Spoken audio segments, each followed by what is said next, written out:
E fala aí, Márcia, sejam bem-vindos a mais um videozinho aqui no canal. Nesse vídeo eu vou estar mostrando aí para vocês como utilizar o círculo monocromático na prática para estar melhorando aí essa pintura, né? Como você ter uma noção melhor sobre quais cores você deve utilizar nas sombras dos seus desenhos para não ter aquele erro, né? De fazer uma coisa e ficar bem dislexo, ficar um negócio bem estranho ou uma pintura papocada e vocês terem uma mescla muito melhor. Deu mais gargalo, mas vamos voltar. E é para isso que vocês vão estar vendo esse vídeo aqui e aprendendo como fazer o círculo monocromático e a ideia por trás dele, né? O segredo. E sem mais delongas, roda a vinheta e vamos pro vídeo.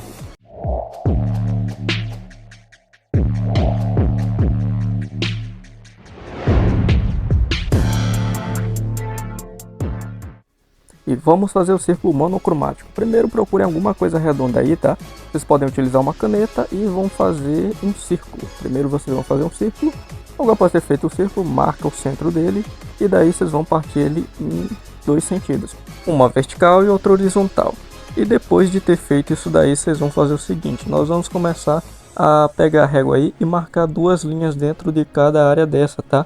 Marcando dessa forma nós vamos conseguir 12 espaços, que é o que nós queremos, beleza? E para conseguir espaços mais iguais você pode marcar um pontinho antes de puxar a linha.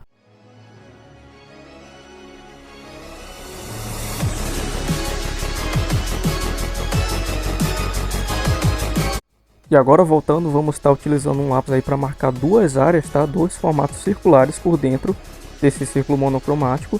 E daí nós vamos estar separando essas áreas aí que vão ser as transições de sombra que a gente vai fazer, de luz e sombra, tá?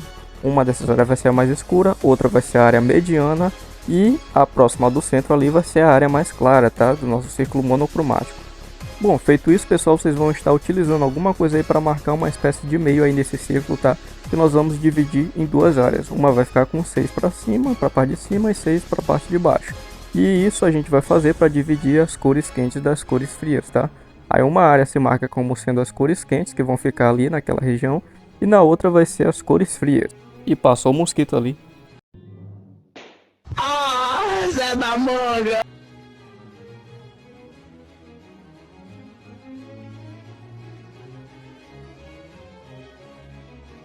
Muito bem, agora que nós criamos nossa divisão das cores quentes para as cores frias, nós vamos estar utilizando o marrom, tá, como base das sombras dos tons quentes. E qual nós vamos utilizar para os tons frios é o preto, tá? Nós vamos utilizar o preto para a base das sombras dos tons frios. Agora vamos estar fazendo o preenchimento, tá, de toda aquela área mais recuada ali dentro do círculo, que vai ser a área das sombras, beleza? E nós vamos estar utilizando o marrom para os tons quentes, porque ele é uma cor que se mescla melhor, tá, com essas tonalidades mais quentes. Então se você for fazer uma tonalidade mais quente, sempre tem que utilizar ali uma pegada mais puxada por marrom, por exemplo, marrom, um sépia, um canela, porque essa cor vai se misturar muito melhor com as outras, beleza? E nós vamos estar fazendo esse preenchimento aí somente na área que vai ficar ali os tons quentes. Aí logo após nós vamos estar utilizando o preto para os tons frios. A gente vai estar utilizando o preto para os tons frios porque é a mesma ideia dos tons quentes. Os tons frios se misturam melhores com o preto, tá? No caso, para sombra. Se você for fazer sombra de tom frio, utilize o preto. Se você for fazer base, tipo uma sombra para um tom quente, utilize o marrom.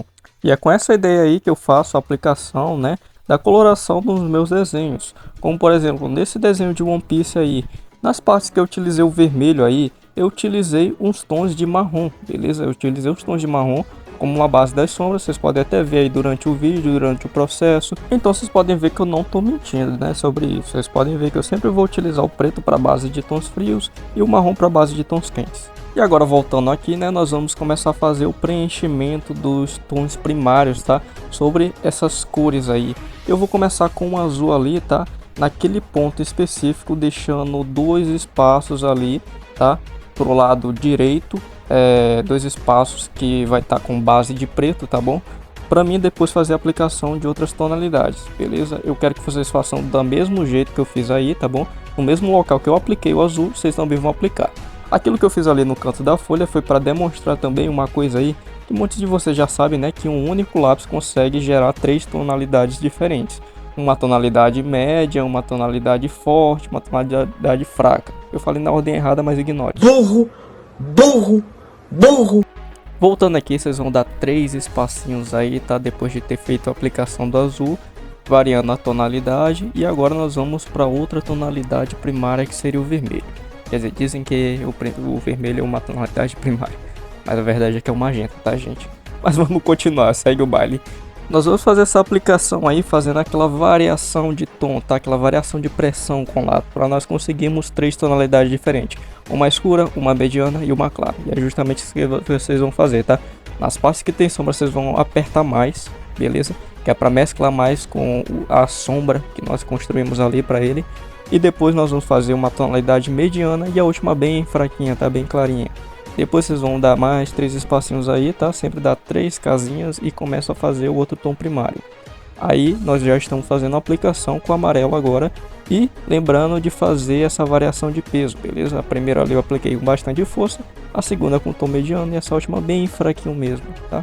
Depois de ter feito a aplicação dos 3 tons primários aí, nós vamos começar a passar os outros tons, beleza? E observem bem, tá? Percebam que tem 3 casinhas de distância de um tom primário para o outro. Seu círculo tem que estar dessa forma para você conseguir fazer uma construção bem legal aí do círculo monocromático, tá? E eu consegui passar para vocês as dicas de uma forma mais certa. Agora ali entre as 3 casinhas do amarelo com o azul, tá? Eu vou estar fazendo a aplicação das outras cores. E pessoal, essas outras cores aí, vocês podem fazer elas também misturando o amarelo com o azul, variando a pressão que você exerce com o lápis, tá? Isso aí eu vou estar ensinando vocês a fazerem mais na frente, tá? Que é no círculo cromático. Esse aí é o círculo monocromático, como eu disse. Então nesse círculo monocromático eu vou estar utilizando as tonalidades puras que já vem normalmente nas caixinhas de 12 cores. E essas caixas de 12 cores que costumam vir pra gente são selecionadas as palhetas de cores dos tons primários, secundários e terciários. É, isso mesmo. São essas cores que vêm naquelas caixas de 12 cores. E são essas que são aplicadas nesse círculo monocromático, tá? Então, se você tem uma caixinha de 12 cores, você vai conseguir fazer isso tranquilamente. Porque são justamente todas essas cores que vêm aí, beleza? Para você. E bom, o primeiro tom que eu apliquei ali, tá? Próximo ali ao amarelo, foi a tonalidade verde, beleza? Eu utilizei um verde. A segunda tonalidade foi mais puxado para um verde água.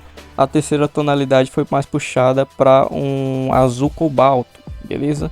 E agora eu vou estar fazendo a aplicação aí dos outros tons. Agora entre a casinha do azul com o vermelho, tá?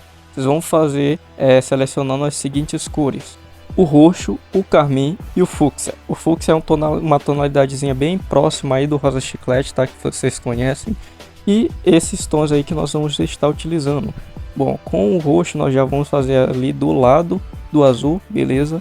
E sempre lembrando de fazer a aplicação das cores de uma forma que vocês consigam ter essa noção aí, essa visão da transição entre as cores. Vocês podem ver que a área das sombras estão bem mais marcadas, os tons medianos estão com sua respectiva pressão, né, que deveria estar, e os fracos ali também. E vocês podem observar quando vocês fazem essa aplicação que realmente os tons frios se misturam muito bem com o preto e os tons quentes se misturam muito bem com o marrom, tá? E é por isso mesmo que vocês devem estar utilizando essas tonalidades mais escuras para tonalidades frias, tá? Para tons frios e tal.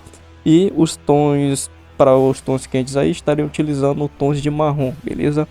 E quais cores vocês devem estar utilizando para tonalidades neutras, como por exemplo as cores de pele, cores tipo salmão, rosa claro, o bege, né?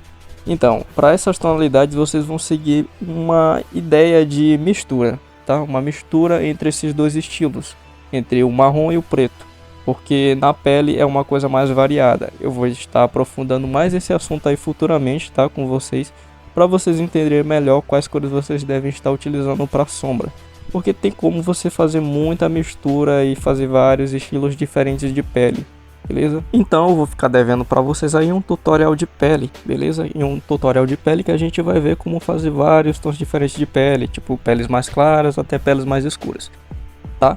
Então vamos voltar aqui pro vídeo. Depois de ter feito ali na casinha do azul com o vermelho, eu vim aqui para a casinha do amarelo com o vermelho, tá? Que são gerados 3 tonalidades de laranja diferentes, um tom mais escuro, um tom médio e um tom claro, tá? De laranja. Agora mostrando para vocês aí na prática aquilo que eu falei de não estar utilizando as camadas de sombra que seriam dos tons frios nos tons quentes, tá? Eu comecei com o preto ali e depois vim com o tom quente, que era o vermelho por cima. Vocês podem ver que a mistura e a transição não ficou tão boa. Então, como vocês fazem quando vocês querem um tom muito escuro numa tonalidade quente? É pra glorificar de pé, igreja! Bom, vocês vão começar utilizando o preto, tá? Vocês vão poder utilizar o preto, porém depois vocês vão precisar fazer uma cobertura com marrom. Dessa forma vocês vão conseguir criar uma tonalidade ali que se mescle melhor com o vermelho e conseguir uma base mais escura para ele também, beleza? Vocês podem ver como a transição ficou muito melhor, a mescla também ficou muito melhor, tá? Essa passagem das cores ficou toda melhorada do que você só utilizar um preto ali. Então agora vamos pro azul. Com o azul aí, né, eu comecei ali utilizando o marrom para vocês pegarem a visão de que tipo para os tons frios não funciona muito bem essa mesma aplicação, tá? Não fica tão legal.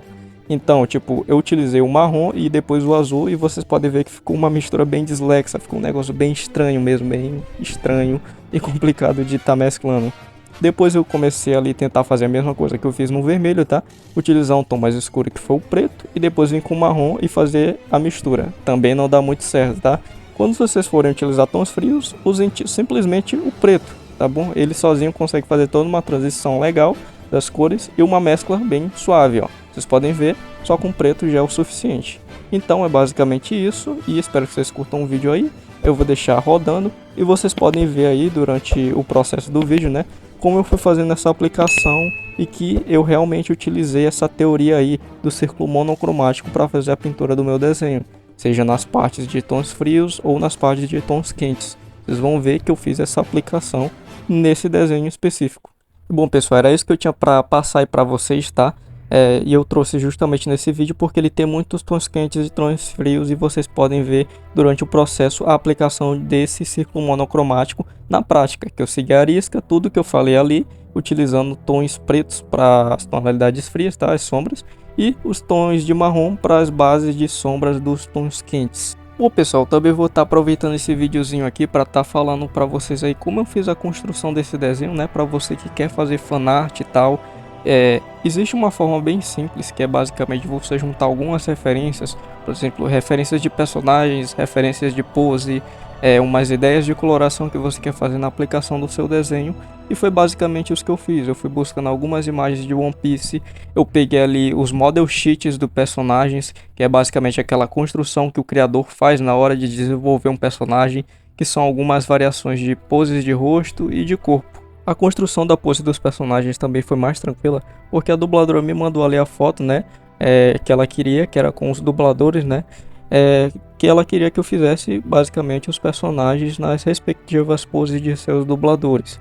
Eu só tive que fazer os ajustes ali também de altura, né, de personagem e tal, por isso que vocês podem estar estranhando também um pouquinho do braço do Sop ou outras coisas na anatomia, porém é questão de traço, né, do criador de One Piece. E questão de altura também, né, que é bem uma disparidade bem louca da altura do Sop pro Frank. E bom pessoal, era basicamente isso que eu queria falar aqui nesse vídeo. E é isso, eu vou ficando por aqui, valeu, falou, é nóis.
Imagina, não tem problema nenhum. Pode.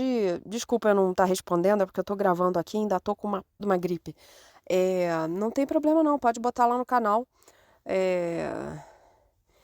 E brigadão, brigadão.